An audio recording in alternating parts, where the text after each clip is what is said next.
मग का काय मी फोटो काढायला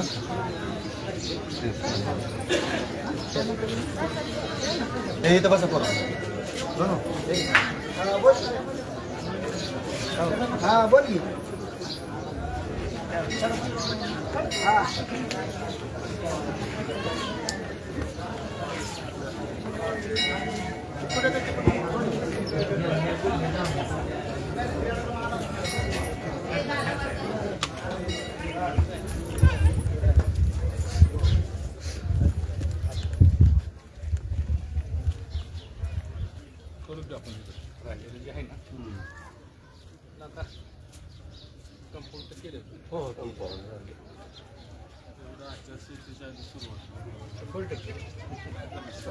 शब्द गेला मी करून देणार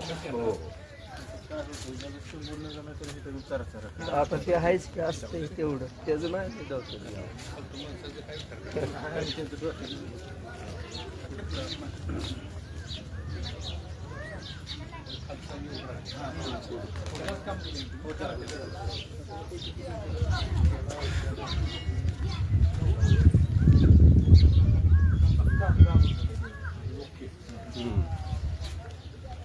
त्यानं कलर सहित सगळं साबामापाचं कलर मध्ये सगळं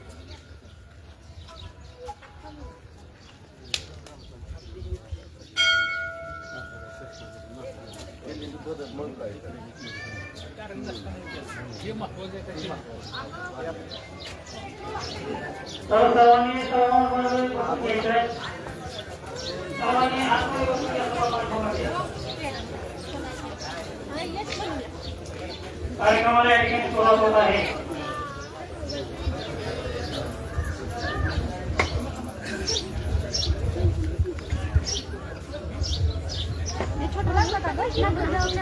या बरोबर सर्व कार्यकर्ते ग्रामस्थ भाविक सर्वांनी सभामंडपामध्ये जागा बसवून आहे. सर्वांनी सभामंडपामध्ये बसून घ्या.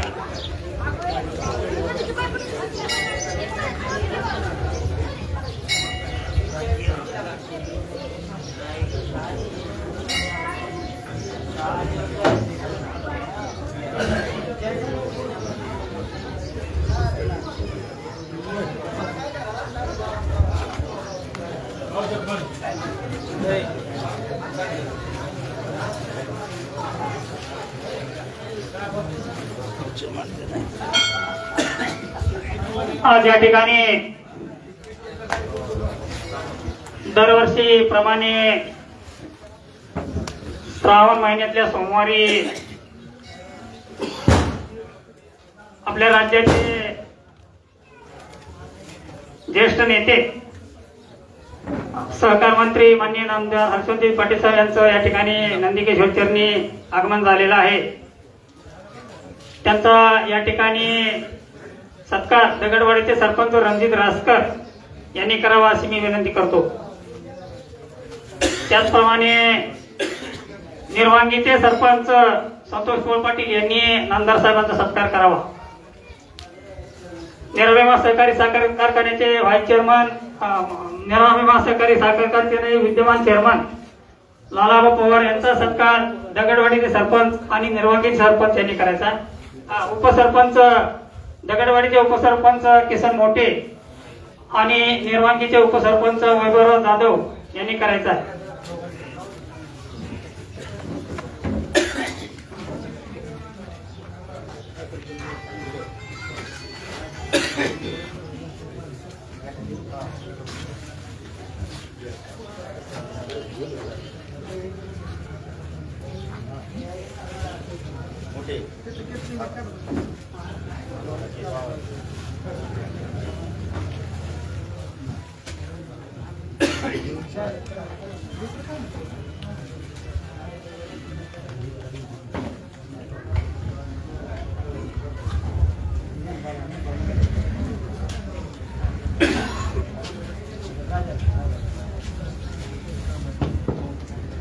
आणि यानंतर या कार्यक्रमाचं थोडक्यात प्रस्तावित राजू सूळ यांनी करावा अशी मी विनंती करतो. राजू सूळ.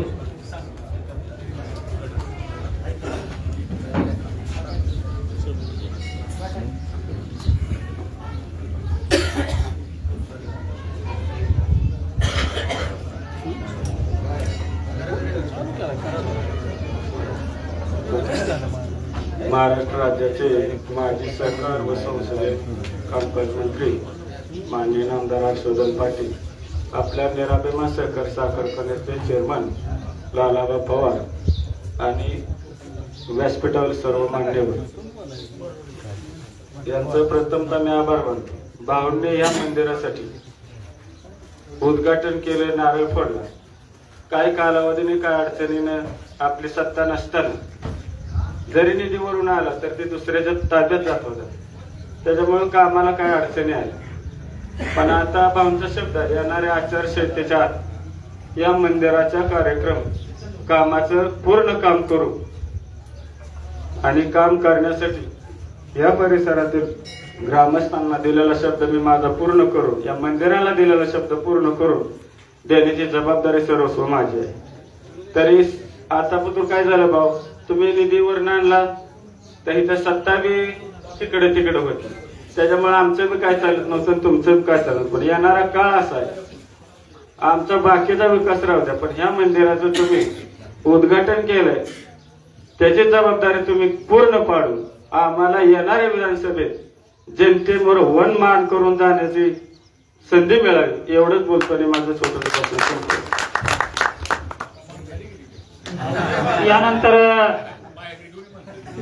निर्वांगीचे माजी सरपंच दत्तात्रय पोळ पाटील आपले मनोगत व्यक्त करतायत।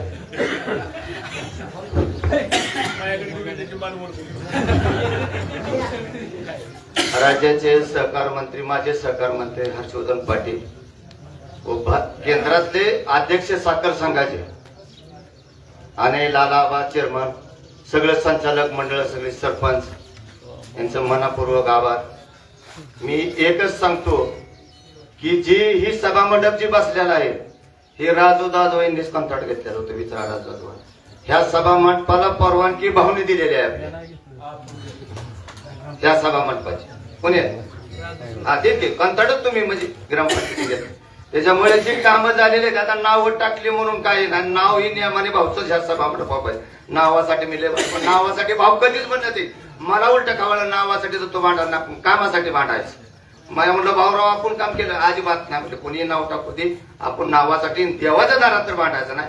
हे सभा मंडप भाऊ पाण्याच्या टाक्या, निराभिमान सहकारी साखर कारखाना आणि डायरेक्टर रणजित पाटील, त्यावेळी कमान रणजित पाटलांनी भावना मागणी केली, कमान भावनेची कमान बी आपल्याला दिलेली आहे। आणि एक सांगायचं तत्पर म्हणजे भाऊपाशी काय आहे हे स्वतः आम्ही दिल्लीत त्या दिवशी बघितलं बा।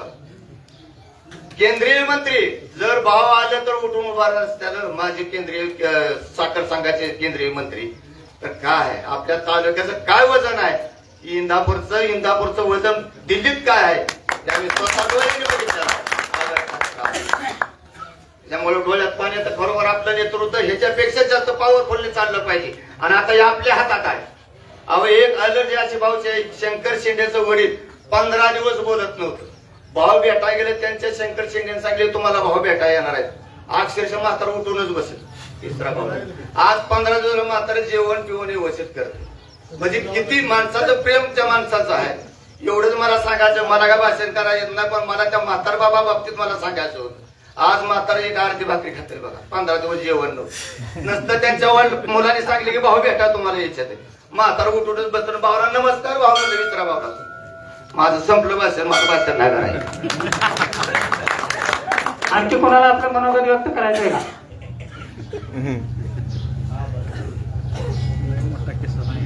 यानंतर निराभिमान सहकारी साखर कारखान्याचे विद्यमान चेअरमन लालासाहेब पवार आपलं मनोगत व्यक्त करतील। आज या ठिकाणी नंदकेश्वर मंदिराच्या दर्शनासाठी नियमाप्रमाणे साहेब आपल्या ठिकाणी दर्शनाला आलेले आहेत। त्या दर्शनाच्या कार्यक्रमासाठी त्या ठिकाणी जमलेले आपल्या सर्वांचे ज्येष्ठ नेते माननीय आमदार हर्षवर्धनजी पाटील साहेब, त्याचप्रमाणे रणजित पाटील जाधव आणि सर्व मान्यवर या ठिकाणी, आणि निर्वांगी विशेषतः निर्वांगी गावातील सरपंच, उपसरपंच, सर्व सदस्य आणि दगडवाडी गावातील सर्व सरपंच, उपसरपंच आणि सर्व सदस्य या ठिकाणी आज हा योगायोग आहे। श्रावणातला दुसरा सोमवार आहे आणि दुसरा सोमवार असताना साहेबांनी या ठिकाणी दरवर्षी आता काय लोक असे करतात की साहेब आले गेले की दुसऱ्या सोमवारी तो आपण यायचं. तर ही साहेबांची परंपरा निर्माण करायला दगडवाडीकरांना माहिती आहे की गेले 25-30 वर्ष ह्या मंदिरावर एक श्रद्धा त्यांची आहे आणि नंदिकेश्वरावर श्रद्धा आहे. आणि जशी नंदिकेश्वराची श्रद्धा भाऊंवर आहे तशीच दगडवाडे आणि निर्वांगी गावातील सर्व ग्रामस्थ आणि मतदारांची सुद्धा श्रद्धा भावना आतापर्यंत कधी या ठिकाणी कमी पडून दिलं नाही. आणि अशीच श्रद्धा भविष्यात येणाऱ्या विधानसभेला या ठिकाणी आपण सर्वांनी आशीर्वाद द्यावा. आणि आताच काकांनी सांगितलं की आमच्या डोळ्यात पाणी येते की दिल्लीतलं एवढं मोठं नेतृत्व आपलं दिल्लीत जायची पंचायत, परंतु तिथे गेल्यावर त्यांचं ऑफिस आणि त्या सगळ्या गोष्टी बघितल्यावर आमचं सर्व संचालक मंडळ, कर्मयोगी संचालक मंडळ, साधारण 30-35 वार्ताहर, आम्ही जवळ 70-80 लोक त्या कार्यक्रम झाल्यानंतर अतिशय भारावून गेलो. आणि एक तालुक्यात एक चांगल्या पद्धतीचा मेसेज या ठिकाणी गेला पाहिजे की आपलं नेतृत्व कसं असावं की तयार व्हायला 25 वर्ष लागतील. तर आपण या ठिकाणी थोडा विचार करून येत्या विधानसभेच्या टायमाला आपण सर्वांनी चांगल्या पद्धतीचं सहकार्य करावं. नंदिकेश्वराचा आशीर्वाद भाऊंनी या ठिकाणी घेतलेला आहे आणि नक्कीच भाऊ या ठिकाणी प्रसन्न झाल्याशिवाय राहणार नाही. कारण हे काकांनी सांगितल्याप्रमाणे सर्व विकासाची कामं या मंदिर परिसरातील सर्व या ठिकाणी भाऊंच्या माध्यमातून या ठिकाणी झालेले आहे असं मी सांगू इच्छितो. कारण टाक्या पिक्या कमानीचं काम हे निरानिर्मामार्फतच त्या ठिकाणी झालेलं आहे. योगायोगाने नदीलाही चांगलं पाणी आहे. इथं दशक्रिया विधीचा या ठिकाणी मोठ्या प्रमाणात या ठिकाणी लोक या ठिकाणी येत असतात. तरी आपण या ठिकाणी या भाऊंच्या आल्याबद्दल आम्ही सर्व आल्याबद्दल आमचं सर्व या ठिकाणी आदराने आभार मानलं. त्याबद्दल मी या ठिकाणी आपल्या सर्वांचं या ठिकाणी अभिनंदन आणि आभार मानतो आणि माझे 2 शब्द संपवतो. जय जय महाराज. यानंतर आपणा सर्वांच्या वतीनं मी साहेबांना विनंती करतो आपण आम्हाला मार्गदर्शन करावं. आज आपण सर्वजण सालाबाद प्रमाणे श्रावण महिना म्हणले की आपण आपली पद्धत आणि प्रथा आहे की आपण नंदकिशोर मंदिरामध्ये येतो, पूजा करतो, दर्शन घेतो आणि ह्या तालुक्याच्या आणि ह्या पंचकृषी मधल्या सर्वसामान्य लोकांच्या जीवनामध्ये एक आनंद आणि उत्साह आणि प्रगती व्हावी आणि सगळ्या कुटुंबामध्ये चांगल्या प्रकारचं स्थैर्य प्राप्त व्हावं या भावनेनं आपण सर्वजण दरवर्षीच आपण नंदकिशोर मंदिरामध्ये येऊन आपण पूजा करतो. त्याप्रमाणे आज हा आपला सालाबाद प्रमाणे आपला हा छोटासा कार्यक्रम आहे. पण या कार्यक्रमासाठी उपस्थित असलेले आमचे ज्येष्ठ सहकारी नीरा भीमा कारखान्याचे चेअरमन ज्यांनी आपल्याला आतासमोर मार्गदर्शन केले ते लालासाहेब पवार, आमचे नीरा भीमाचे संचालक डॉक्टर अण्णा सवाशे, रणजित पाटील, इथं आपले महावीर गांधी, राजकुमार जाधव, रेडणी गावचे मिस्टर सरपंच, त्याचप्रमाणे राजू देवकर, नाना, सगळी जातात, अमर काळकुटे, सगळ्यांची नावं घ्यायची मला बराच वेळ होईल. निर्वांगी गावचे सरपंच आणि दगडवाडी ग्रामपंचायतचे सरपंच, त्यानंतर बाळासाहेब घोरपडे, बरेच दिवसांनी दिसला मला बाळासाहेब, म्हणजे हॉस्पिटलमध्ये होता मी फोन आता जाऊ नको हॉस्पिटलमध्ये इलेक्शन होईपर्यंत आणि पुढे बी जाऊ नको. तर सगळे ग्रामपंचायतचे सदस्य, दत्तू पाटील आणि सर्व पत्रकार आणि जमलेले सर्व ग्रामस्थ, विश्वस्त कमिटी आणि माझ्या सहकारी मित्रांनो, आज आपल्या सर्वांच्या साक्षीनं आणि सर्वांच्या वतीनं नंदकिशोर मंदिरामध्ये इथे येण्यापूर्वीच आम्ही छोटीशी पूजा केली, अभिषेक केला आणि नंदोबाला एवढंच मागितलं की सगळीकडे इतका पाऊस झालाय, नदी सुद्धा भरून वाहते, धरणं भरलेली आहेत, उजनी आणि या सगळ्या धरणामधून प्रचंड पाणी अजूनही खाली चालू आहे, पण दुर्दैवानं आपल्याला पाऊस कमी. त्यामुळे आता आजूबाजूला चांगला पाऊस झालाय, त्याबद्दल परमेश्वराचा आभारच मानतो, कारण धरणं भरली नसती. पण आता आपल्या भागामध्ये या 4-8 दिवसामध्ये धो पाऊस व्हावा आणि या सगळ्या पंचकृषी मधल्या आणि तालुक्यातील शेतकऱ्यांचं जीवनमान हे आनंदी व्हावं अशा प्रकारची नंदकिशोर चरणी आज या ठिकाणी आम्ही प्रार्थना केली. आणि मला विश्वास आहे की हे जागरूक देवस्थान आहे, त्या देवस्थानाचा एक इतिहास आहे. कदाचित नव्या पिढीला माहीत नसेल या देवस्थानचा काय इतिहास आहे, परंतु आज इथं आपल्या सर्वांचीच भावना आहे. आणि मी तर गेले 40 वर्ष झालं श्रावणी सोमवार मधला एखादा तरी सोमवारला मी इथे यायचा प्रयत्न करतो आणि येतोच. म्हणजे मंत्री असताना सुद्धा येत होतो. आणि आज 10 वर्ष मी कुठल्याही संविधान पदावर नाही तरी सुद्धा आपली भावना आणि आपली भक्ती ही नंदकिशोरच्या मंदिरावरती आहे. आणि आपल्या तालुक्यातलंच काय म्हणजे या सगळ्या पश्चिम महाराष्ट्रामध्ये जागरूक देवस्थान म्हणून या खंडमित्रांनो पाहिलं जातं. आणि म्हणून आपण सर्वजण आलात, आपणही सर्वांनी दर्शन घेतलं. त्या निमित्तानं एक वेगळं वातावरण निर्माण होतं आणि आपल्या सर्वांना एक वर्षभर पुढचा श्रावण महिना येईपर्यंत ऊर्जा प्राप्त होते. आणि आता दत्तू पाटील ऊर्जेची जास्त आवश्यकता आहे. त्यामुळं आपण सर्वांनी या पद्धतीची भावना इथं व्यक्त केलेली आहे. इथं गेल्या वर्षी आपण काही निधी मंजूर केला आणि आपण नारळ पडला. आणि हे सगळं मला वाटतं 28 का 30 लाख रुपयाला आपण काम दिलं. बरोबर आहे. शिखराचं काम संपूर्ण हे आता काढून करायचंय. आणि ज्यावेळेस मला वाटतं 2 वर्षापूर्वी आम्ही असं दर्शन करून प्रदक्षिणा करत असताना इथं आरती प्रदक्षिणा करतो आपण, तेव्हा लक्षात आलं की संपूर्ण शिखर हे चिरत चिरत चाललो. आणि म्हणून ह्याचा जीर्णोद्धार होणं गरजेचं आहे. आता बऱ्याच लोकांना जीर्णोद्धार कशाचा करायचा हीच कळत नाही. खरं सगळ्यात पहिलं प्राधान्य कशाला असतं तर ते मंदिराला असलं पाहिजे. होत आहे काय, या मंदिराला आपण 15 लाख रुपये आणले सुद्धा, ग्रामपंचायतला पत्रही आलं, म्हणजे मी माझं काम केलं. पण दुर्दैवाने त्यात काय राजकारण शिरलं आणि पुन्हा मग ती आलेले 15 लाख रुपये बदलून त्या घाटा करतात. आता घाटही महत्वाचा आहे पण घाटापेक्षा मंदिर महत्वाचं आहे. त्यामुळे थोडंसं काम रखडलं गेलं. आता मी आपल्याला ग्वाही देतो, कुठल्याही परिस्थितीत मी जो शब्द दिलेला आहे 15 लाख रुपये ह्या कामासाठी आम्ही देणार. आणि हे काम म्हणजे नाही आमच्या योजनेमध्ये जर अजून 2 महिने अडवतील, आपल्याला किती अडवतील बरं, अजून किती अडवतील का चालेल का. आता 10 वर्ष तर अडवलंच सांगतो. आता पण देवाच्या कामामध्ये सुद्धा जर अशा पद्धतीने जर हे करत असतो ती योग्य नाही. कोट्यवधी रुपये आपण निधी आणतो, 10-20 लाख रुपये करतात, ते पण आपल्या सगळ्याचं श्रद्धास्थान आहे. म्हणून हे काम निश्चितपणानं होईल याबद्दल चिंता बाळगू नका. आणि जर समजा त्यातून काय अडचण आली तर शब्द मी दिलेला आहे, हे काम पूर्ण करण्याची जबाबदारी तुमच्यापेक्षा माझी राहणार आहे हे मला आता. मग कुणी खाली मान घेतली का वर मान घेतली मला सांगा, त्याच्याशी चर्चा करू. त्याला माझ्याशी बोलताना मान वर करूनच बोलावं लागेल, मान करून नाही बोलावं लागेल. त्यामुळं विषय इथं आबा मानल्याप्रमाणे सगळं काम जे आहे आता तीर्थक्षेत्र विकास आराखड्यामध्ये नंदुबाचं देवस्थान कुणी आणलं, सभा मंडप कुणी बांधला, त्या परिसरातली कामं कुणी केली, पिण्याच्या पाण्याची टाकी कुणी बांधली, कमान कुणी बांधली, रस्ते कुणी केले, इथला बंधारा ह्या नदीवरचा बंधारा कुणी केला. त्या 22 गावाला मी 20 वर्ष आमदार असताना कधी पाणी कमी पडलं का खरंच सांगा. आपण मंदिरात बसलो होतो. या निर्वांगीचा कारखान्याचा पट्टा पडेपर्यंत सुद्धा ऊस संपत नव्हतं ही वस्तू का नव्हती मला सांगा. आता ते सगळं होतं.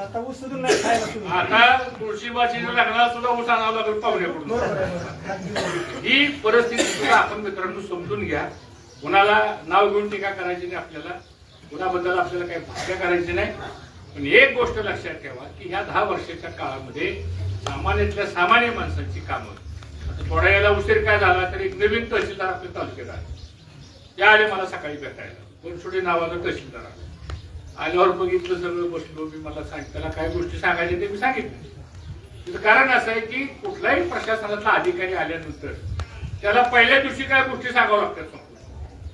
आणि मी त्याला सांगितलं बाबा ह्या तालुक्यामध्ये आमचं वैयक्तिक काय काम नाही, पण तालुक्यात सामान्य माणसांची तहसील कार्यालयामध्ये मी म्हणलं 1 दिवस तुम्ही ऑफिसमध्ये बसू नका आणि खुर्ची टाकून तुमच्या तहसील कार्यालयाच्या बाहेर बसा म्हणलं.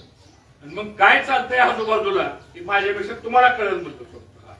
रेशन कार्ड विभक्त करायला गेलं होत नाही, रस्त्याची तारखा लावायच्या म्हणलं नाही होत नाही, नवीन रेशन कार्डामध्ये नाव नोंदवायचं म्हणलं होत नाही. एखाद्या घरातली मुलगी लग्न होऊन दुसऱ्या घरात गेली तर तिचं नाव कमी करून त्या घरात जर सून आली तर तिचंही नाव लागत नाही. त्या बारक्या बारक्या गोष्टी आहेत हो, पण सामान्य माणसाला ती गोष्ट फार महत्वाची आहे. आणि इथं नेमकं प्रशासनामध्ये लोकांची कामं होत नाहीत. आता ही लाडकी बहीण योजना की तहसीलदारला म्हणलं एक सुद्धा अर्ज राहता कामा नाही संपूर्ण. जे कोणी पात्र असतील त्याला सगळ्याला लाभ. ही सरकारची योजना आहे. या सरकारच्या योजनेचा फायदा हा सगळ्याला झाला पाहिजे जे पात्र असतील त्याला. आणि म्हणून प्रशासनाच्या बाबतीमध्ये सुद्धा नाही म्हणलं तरी लोकांना त्रास हा तालुक्यामध्ये होतोय. हे मी काही वेगळं सांगण्याची आवश्यकता नाही. पण त्रास हा सगळ्यालाच होतोय. असं नाही थोडा आपल्या पार्टीला जास्त होतो, ह्याचा अर्थ दुसऱ्या पार्टीला होत नाही, त्यांना बी त्रास होतोय. कारण कुणी या प्रशासनावर जो एक वचक लागतो, वचक म्हणजे काही शिव्या द्यायच्या नसतात किंवा काय कोणाला काय मारायचं नसतं सांगतो, पण एक नैतिक वचक लागतो की बाबा इथं काम करावं लागेल आपल्याला, नाहीतर आपल्याला जाब विचारतील. या पद्धतीचं काम दुर्दैवानं न झाल्यामुळं आज आपल्या तालुक्यामध्ये अशा प्रकारची अवस्था निर्माण झालेली आहे. मी मुद्दामून इथं इरिगेशनच्या अधिकाऱ्यांना बोलवलं, आले एकच पोलीस साहेब काय त्यांनाही मी सांगितलं की आता या भागामध्ये पाऊस कमी आहे, मका पाण्याला आली, काही ठिकाणी सोयाबीन पाण्याला आले, काही ठिकाणी थोड्याफार प्रमाणात लोकांनी लागणी केलेली आहे, त्यांची अडचण झाली, धरणं भरलेत पण आता पाणी नाही. आणि म्हणून शेटफळ तलावाचं फिडिंग जे चालू होतं ते गेल्या 4 दिवसांमध्ये आपण बंद केलं. आणि आता 59ला मला वाटतं 100 क्युसेस पाणी आपण काढलेलं आहे. एक 3 दिवसामध्ये साधारणतः 59चं भरणं होईल, बरोबर आहे. आणि ते झालं. मी सकाळी डुबल साहेबांशी फोन केला की मग म्हणलं 57 आणि 54 हे जे 2 मोठे फाटे आहेत ते आपल्याला काढावे लागतील. आणि मी नंदोबाच्या साक्षीनं सांगतो आणि इरिगेशनच्या अधिकाऱ्यांना माझं सांगणं आहे, तुम्ही आता वीर डिप्लीट झालं का काय डिप्लीट झालं काय विचार करू नका. 26 ऑगस्ट नंतर परत मोठा पाऊस पडणार आहे. सप्टेंबर मध्ये अजून एक मोठा स्पेल आहे, जसा मध्ये 5-6 दिवसापूर्वी पाऊस आला ना, असा IMDचा रिपोर्ट आहे, मी वाचला तो. त्यामुळे सप्टेंबर मध्ये सुद्धा प्रचंड पाऊस आहे. त्यावेळेस पुन्हा धरणं वाहतील पण आमची पिकं राहतील. आणि म्हणून आता गरज काय, आता चालू पिकं जगवणं ही काळाची गरज आहे आता. आणि मला असं वाटतं या भागातल्या शेतकऱ्यांची जी मागणी आहे, कुठल्याही परिस्थितीमध्ये तुम्हाला जेवढं पाणी लागेल तेवढं पाणी ह्या रोटेशनला द्यायला कुठलीही अडचण नाही. हे मी आपल्या सर्वांना प्रामुख्याने या ठिकाणी सांगतो. राहिला दुसरा प्रश्न, आपल्याकडं संसर्गट आहे. आता संसर्गट हा 38 कोटी रुपये खर्च करून केला. परवा आम्ही पोलीस साहेबांना फोन केला, जलसंपदा खातं देवेंद्र फडणवीस साहेबांच्याकडे, त्यांचंही माझं मागच्या 10 दिवसापूर्वी या विषयावर बोलणं झालं. आणि त्यांना आम्ही सांगितलं हा संसर्गट बंद झालाय. आता 10 वर्ष एक थेंब पाणी आलं नाही. आता जिथं डीप कट आहे तिथं पूर्णपणे गाळाने भरलंय. शिंदेवाडी आणि काजळच्या तिथे तर लोक जनावरच बांधते तिथे कॅनलवर. आता इतकं भरून निघालाय ती कॅनल. काय लोकांनी तिथं कोटे पण केले त्या कॅनलवर बरं का. मग आता 38 कोटी रुपये घालवले कशाला. संसर्गटचं जर पाणी नाही आलं तर ह्या 22 गावाचा प्रश्न सुटणार नाही. चालू घडीचं संपतो. त्यामुळे संसर्गटमधलं पाणी आणून यावर्षी किमान 2 TMC पाणी हे संसर्गट मधनं आपल्याला आणायचंय. कारण खडकवासला आणि भीमा खोऱ्यातली सगळी धरणं 100% भरलेत. नेरा खोऱ्यातली सगळी धरणं 100% भरलेली आहेत. आणि मला असं वाटतं या वर्षी जर पाण्याचं नियोजन व्यवस्थित झालं तर मला एवढंच सांगायचंय, ज्यांना ज्यांना ऊसाची लागवड करणं शक्य आहे त्या सगळ्यांनी ऊसाच्या लागवडीच्या मागे लागा. सुदैवानं साखरेचे भाव आता वाढतील, MSP वाढणार आहे, इथेनॉलच्या किमती वाढणार आहेत, एक्सपोर्टला परवानगी मिळणार आहे. त्याचबरोबर इथेनॉलवर जो बॅन आलेला आहे 6 डिसेंबरचा, तोही 4-8 दिवसामध्ये कदाचित तो उठवण्याची शक्यता आहे. आणि हे झाल्यानंतर ऊसाची शेती आपल्याला चांगल्या प्रकारची परवडेल. MSP जर वाढली तर 3000 पेक्षा अधिक ऊसाला दर द्यायला सुद्धा मला असं वाटतं कुठल्याही प्रकारची अडचण या माध्यमातून येणार नाही. हे कुठेतरी आपल्याला आता ठरवावं लागेल. ऊसाचं जे एक असं पीक आहे की ते शाश्वत आहे. त्यानंतर गाळपाला आपण देऊ शकतो. आणि शेवटी आपल्या तालुक्यातले सहकारातले जे 2 कारखाने आहेत ते काही अडचणी होत्या, अडचणीमधून आपले कारखाने आले. आता बऱ्यापैकी अडचणी आपल्या कारखान्याच्या आता सुटलेल्या आहेत. आणि त्या अडचणी का निर्माण झाल्या तर आपल्याकडे राजआश्रय नव्हता म्हणून अडचणी निर्माण झाल्या. आता सुदैवानं राजआश्रय कसा आहे काय तुम्ही काही सांगण्याची आवश्यकता नाही. त्यामुळे आता ह्या सगळ्या गोष्टी हळूहळू आपल्याला पुढे व्यवस्थितपणानं होतील. दुधाचा धंदा सुद्धा या भागामध्ये मोठा व्यवसाय आहे. आणि सरकारने सुद्धा आता 30 रुपये अधिक 5 रुपये असा 35 रुपये दर देण्याच्या संदर्भातला निर्णय झालेला आहे. आणि आपल्या दूध गंगा संघाचं सुद्धा 1 ते 1,10,000 लिटर पर्यंतचं कलेक्शन झालेलं आहे. आता दूध वाढतंय पण अमोल थोडंसं दूध घ्यायला जरा अडचण यायला लागली. दुधाची कमतरता नाही आता, दूध स्वीकृतीची अडचण वाढायला लागली आता, कारण दूध एक्सचेंज झालेलं आहे, पावडरचे रेट खाली आलेले आहेत आणि त्या जागतिक स्तरावर दुधाच्या बाबतीमध्ये सुद्धा काही प्रश्न निर्माण होऊ लागलेले आहेत. परवा मला एका मीटिंगमध्ये अमूलच्या अधिकाऱ्यांनी जी माहिती दिली, ती माहिती कळल्यानंतर रात्रभर मलाही झोप आली नाही. आता चायना हा थोडा वेगळा विषय, पण आपल्याला माहिती असणं गरजेचं. आपण सगळे हुशार आणि जागरूक शेतकरी आहात. चायना आतापर्यंत सगळ्यात जास्त दुधाची पावडर इम्पोर्ट करायचं म्हणजे आयात करायचं. गेल्या 2 वर्षामध्ये चायनामध्ये 1 लाख गायींची कोटे हे 400-500 पेक्षा जास्त तयार झाले. एका लाखची बरं, एक कोटा म्हणजे 1 लाख गायांचा. सगळा हायटेक मॉडर्न टेक्नॉलॉजी आणून त्यांनी केलेला आहे. आणि चायनाचं धोरण असं आहे, कदाचित पुढच्या 2 वर्षामध्ये जगाला लागणारी जेवढी मिल्क पावडर आहे त्याच्यापेक्षा 10 पटीची मिल्क पावडर कदाचित चायना तयार करेल. आणि मग उद्या त्याला ती पावडर मार्केटमध्ये आल्यानंतर आपल्या कच्च्या दुधाचं काय होणार, हा सुद्धा एक मोठा प्रश्न. आता जे मला त्या दिवशी अमूलचे मार्केटिंगचे जे हेड आहेत ते सांगत होते, आणि अमूल तर दरवर्षी 9 लाख कालवडी तयार करते. दरवर्षी 9 लाख कालवडी. म्हणजे जिथं जिथं अमूलचे सेंटर्स आहेत, म्हणजे त्या अमूलने आता डॉक्टर गायकवाडांची आहे तिथं कुठे त्या नाही माहिती, परत त्यांच्याच घरी जेवायला गेलो तुम्ही दुपारी, तिथे चर्चा झाली आमची. सांगतो आता अमूलने जे इन्फॉर्मेशन सर्च केलेलं आहे, तर त्याच्यामध्ये एकतर गाय रिपीटच होत नाही आणि 90% त्या सिमेंट नंतर कालवडच होती, खोंड होत नाही. त्यामुळं कालवडी इतक्या वाढायला लागल्यात त्या हायब्रिड, त्या क्रॉस ब्रीड मधून. त्यामुळं एक कालवड जन्माला आली की ते 18व्या महिन्यात दुधाला इथे सांगतो, म्हणजे तिचं वेद चालू. म्हणजे अशा पद्धतीनं, आणि ते 12 ते 13 वेद देते सांगतो. ह्याचाही अभ्यास आता बरीच लोक करायला लागले, आणि म्हणून ते सुद्धा आपल्याला विचार करणं गरजेचं आहे. आज आपला दूध संघ म्हशीच्या दुधाला सगळ्यात हायेस्ट दर देतोय आपण म्हशीच्या दुधाला.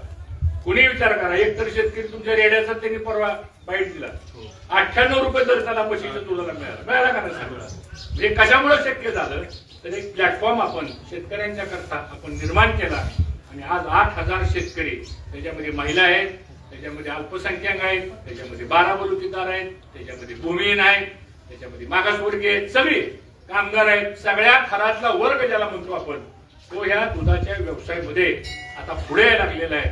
आणि हे सगळं का सांगतो मी तुम्हाला, तर ह्यामुळं आपल्या तालुक्याची आर्थिक क्रियाशक्ती जी आहे ही मित्रांनो आपण वाढवण्याचा प्रयत्न या ठिकाणी केलेला आहे. आणि म्हणून अशा बऱ्याच गोष्टी आहेत. वेळ कमी आहे. आजही माझ्या बऱ्याच 10-15 गावामध्ये छोटे मोठे कार्यक्रम आहेत. त्यामुळं 15 ऑगस्ट पर्यंत जवळजवळ 35-40 गावामध्ये छोट्या मोठ्या अशा कार्यक्रमाच्या माध्यमातून मला जायचंय. म्हणून आपला अधिक वेळ ह्या निमित्तानं मी काही घेणार नाही.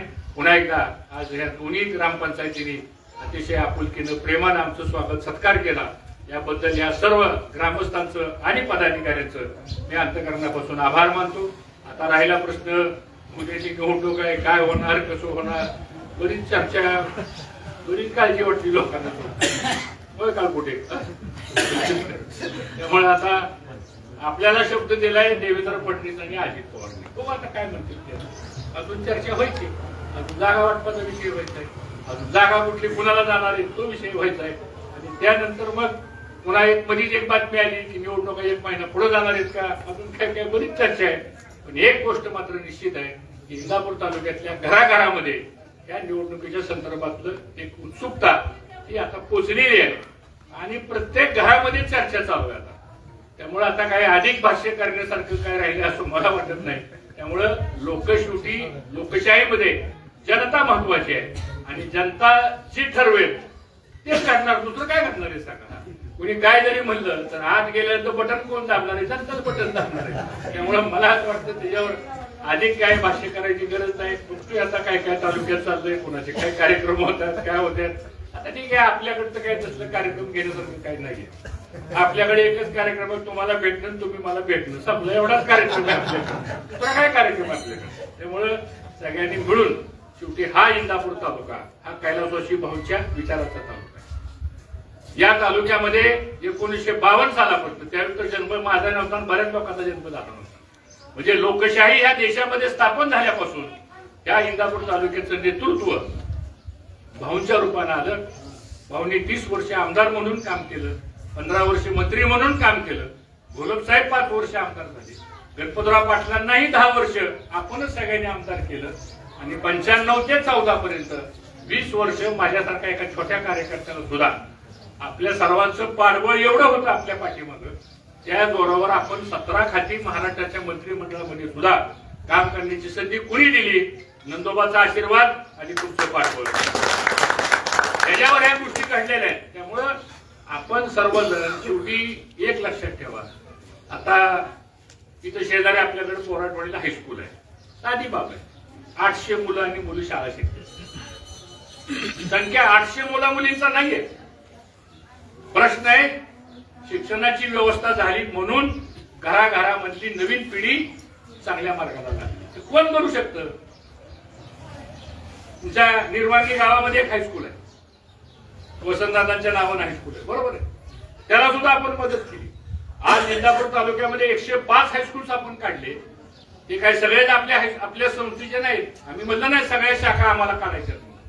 त्या गावात काय माणसं पुढे आली, आम्ही त्याला परवानगी दिली. आता गोलकवाडीची परवानगी मी दिली. सराटीची कालची कार्यक्रम झाला, त्या हायस्कूलची परवानगी मीच आणून दिली. शिरकुणी आणून दिली. मोळकरच्या शाळेची परवानगी आम्हीच आणून दिली. छत्रपती कारखान्याच्या तिथल्या सुद्धा बऱ्याच हायस्कूलच्या परवानग्या आपणच दिल्या. दिनकर नलवडीची शाळा काढली, त्याला परवानगी आपणच दिली. पळजेवला शाळा काढली, प्रकाश काळे अध्यक्ष होते. सांगण्याचा उद्देश असा आहे की ही सगळं जे आहे ते का केलं आपण?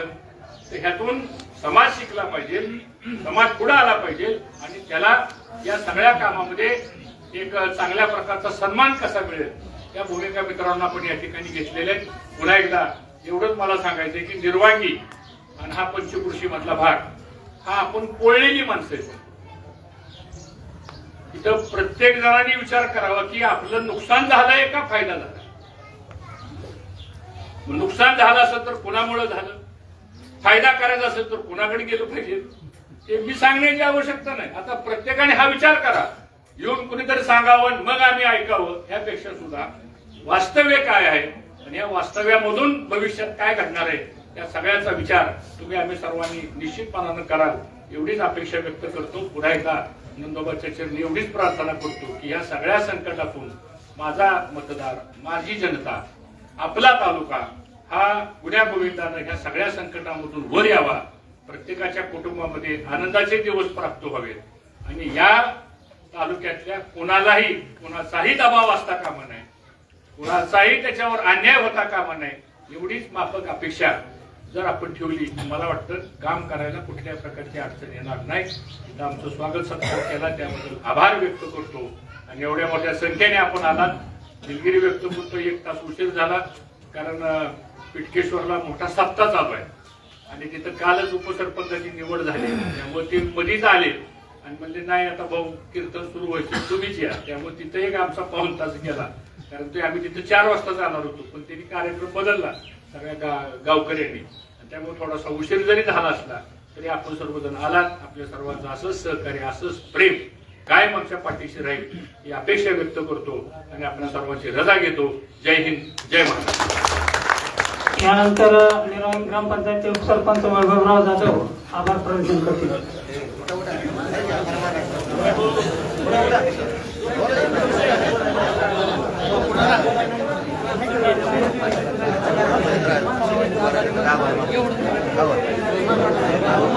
या ठिकाणी आपल्या राज्याचे माजी सहकार आणि संसदीय मंत्री ज्येष्ठ नेते हर्षवर्धनजी पाटील साहेब विनंतीला मान देऊन या ठिकाणी उपस्थित राहिले. त्याच्यासोबत आलेले सर्व मान्यवर, सर्व ग्रामस्थ आपल्या सर्वांचं या ठिकाणी ग्रामस्थांच्या वतीनं जाहीर आभार मानून हा कार्यक्रम संपला असे जाहीर करतो.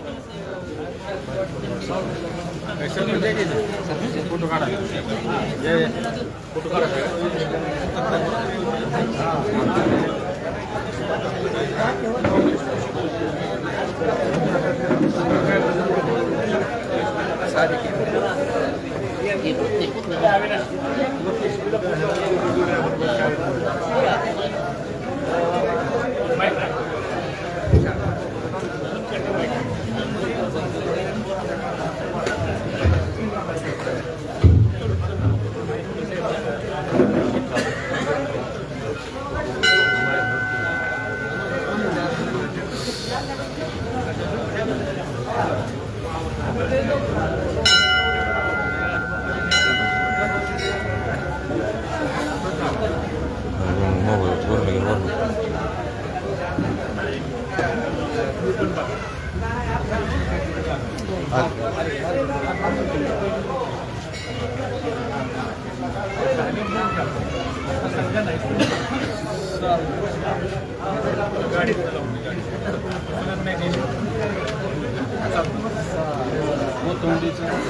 फोटो काढा